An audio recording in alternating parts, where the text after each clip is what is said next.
स्वागत आहे आपल्या नवीन ब्लॉगमध्ये। तर मी आलो आज वर्सुलीच्या पट्टीवर। तर मी आज चाललो आहे तिथे खंडोबाच्या देवळाजवळ। तर आता मी आणि माझा मित्र येतोय। हा आपला मित्र आहे रोहित। हाय। दोघं जण फ्री होतो तर बोललो चला एक ब्लॉग बनवूया। तर मी याला फोन केला। नंतर मग थोडेसे व्हिडिओज पण बनवलेत, रील्स वगैरे त्या पण पोस्ट करेन आपल्या यूट्यूबला। तुम्ही अजूनपर्यंत सबस्क्राईब नसेल केलं तर करा, अजून जाम व्हिडिओ यायच्या बाकी आहेत आपल्याला। तर आता आम्ही जातो खंडोबाच्या देवळात, तिथे गेल्यावर थोडीशी व्हिडिओ बनवेन, ती पण टाकेन, ती नक्की बघा। आता आम्ही जायला निघतोय, चला मग भेटूया पुढे। त्याच्यावर बॅग आणि हेल्मेट वगैरे कॅरी करून ठेवला, जाम केली तिला। ही आहे आपल्या वर्सुलीची पट्टी, तुम्ही बघू शकता कसलं बोटी आलेल्या दिसत आहेत थोड्याशाच।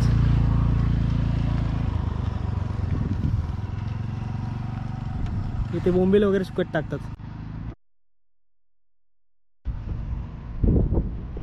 पलीकडे थल आहे आणि वर्सुलीची पट्टी आहे, म्हणजे मध्येच खाडी गेले एक। ब्रिजचं काम चालू होतं पण ते बंद झालंय सध्या।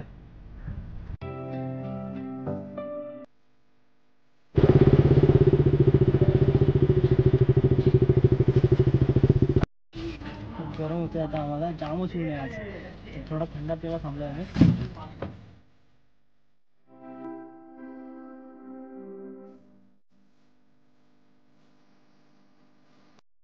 तर आता आम्ही आहोत वर्सोली आणि नवगावच्या खाडीच्या इथे। आता आम्ही वर्सोलीमध्ये, पलीकडे आहे आपली थलची खाडी, पलीकडे आहे थल।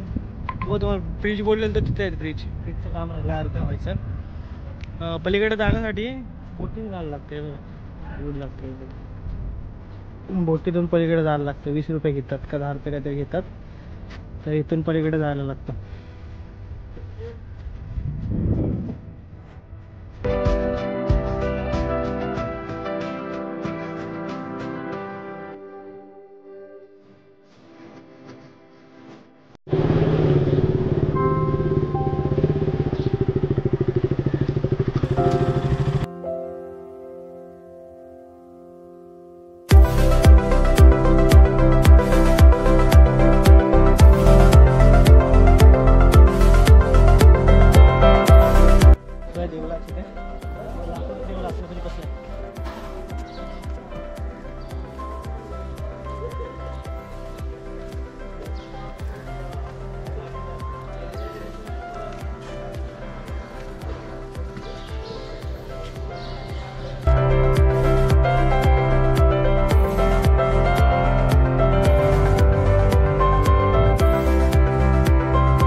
दर्शन घेतलं आताच, घेतलं भारी आहे, एकदम मोठं दिसलं।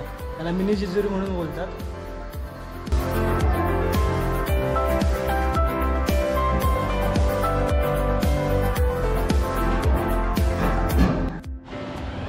मस्त वाटलं देऊळ, तुम्ही पण एकदा नक्की या इथे, मस्त आहे। आणि 29 तारखेला इथे उत्सव आहे एक, तिथे पण बघूया, सुट्टी भेटली तर तिथे पण येऊ, दोघे जण शूटला थोडंसं। चला मग आता ब्लॉग इथे स्टॉप करूया, आता घरी जायला निघतो। आणि व्हिडिओ आवडला तर नक्की लाईक, शेअर आणि सबस्क्राईब नक्की करा, आणि जास्तीत जास्त शेअर करा, आपले सबस्क्रायबर्स जरा वाढायला पाहिजेत। चला मग भेटूया लवकरच नवीन व्हिडिओमध्ये।